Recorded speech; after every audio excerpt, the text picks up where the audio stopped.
Thank you, Todd. Tennessee's governor confirms he has been working with the Trump administration to develop a strategy to combat crime in Memphis. Meanwhile, both the Commercial Appeal and Daily Memphian are reporting that conversations between local, state, and federal authorities about sending National Guard troops into Memphis have taken place. But Governor Bill Lee has not yet announced whether that deployment will actually take place in the Bluff City. Soldiers have been stationed in Washington, D.C., and the president has said that he intends to send others to Chicago and other cities. To talk about whether Memphis could be included in those deployments, we brought in Memphis-based Carpenter Civic Strategies principal Mike Carpenter. Thanks so much for joining us. Thank you. So this has just been quite a discussion. Tell us what you've been hearing on the streets. So if you had asked me a week ago what the odds were that the National Guard would come to Memphis, I would have said not very good. I think that it's a pretty slim odds. But in the last couple of days, there's been a lot of talk. The governor, as you mentioned, has confirmed that he's been in conversations. So I think there's definitely better than a 50% chance that we'll see some kind of troop deployment here in the Memphis area. Okay, so when you just look at, what's happening in other cities around the nation, what do you think the impact on Memphis could be? Well, I think the first thing that we have to recognize is that the deployment in Washington, D.C. is very different than what we would see here. Let's remember that Washington, D.C. is not a state, and its ultimate authority is Congress. So the president has different authority there than he does in a state. And so, for example, the ability to take over the Washington, D.C. police was part of the Home Rule Act of 1973 that gives him the ability to do that. And also the National Guard there can be more involved in actually arresting, detaining people who are accused of committing a crime.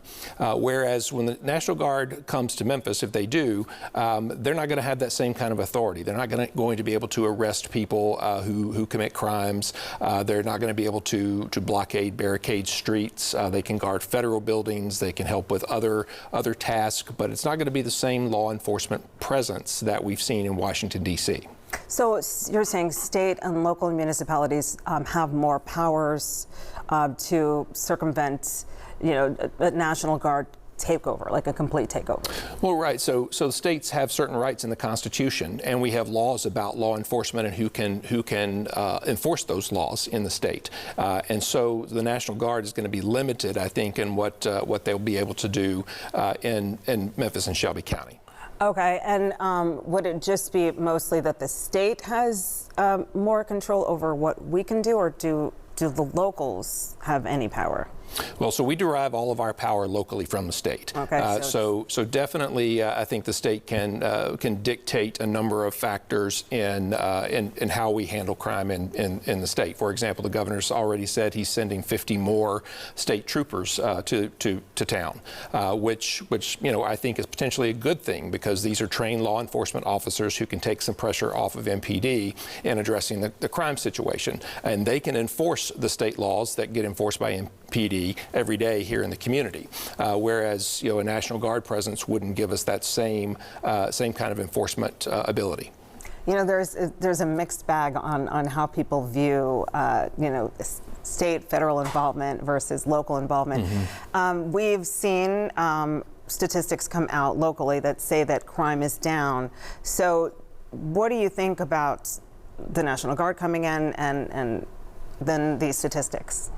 Well, I think if you look at these statistics, it's not that MPD just all of a sudden said, hey, we're at a 25-year low. They've actually been tracking these statistics along with the Crime Commission and others for a good while now. And so we've had 7 or 8 consecutive quarters of crime trending downward. Now, are we where we need to be?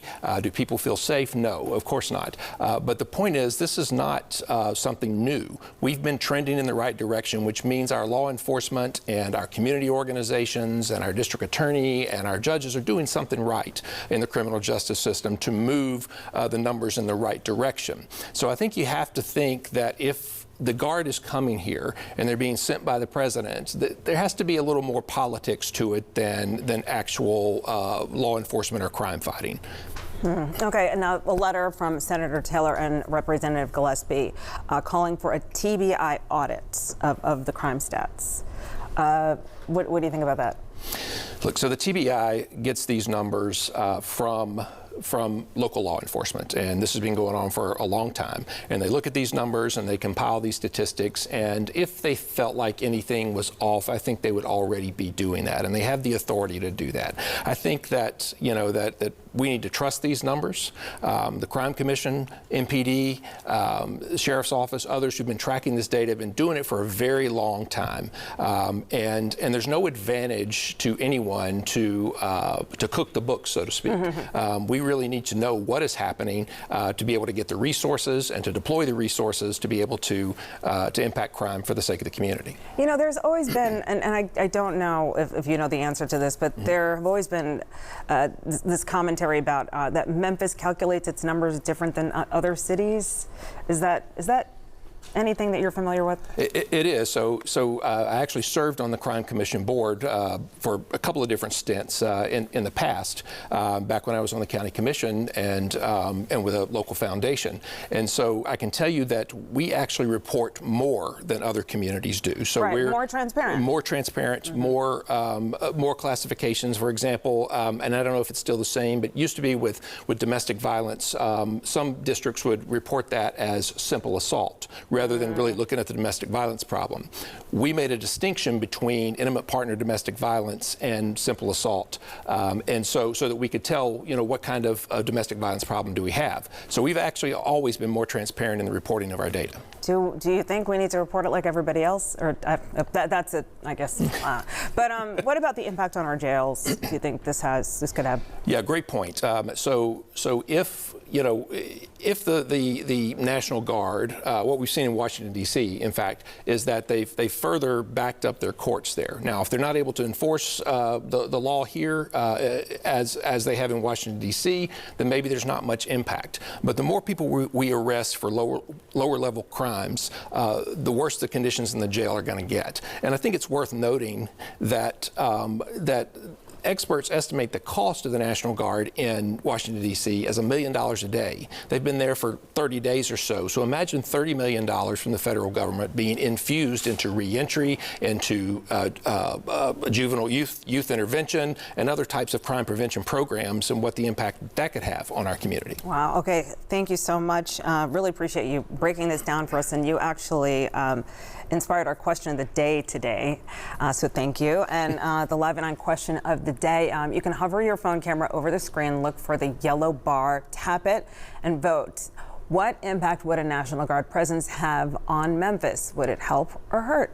It's kind of help or hurt. Just you have two options there. We're going to share final results before we wrap up at 10 a.m.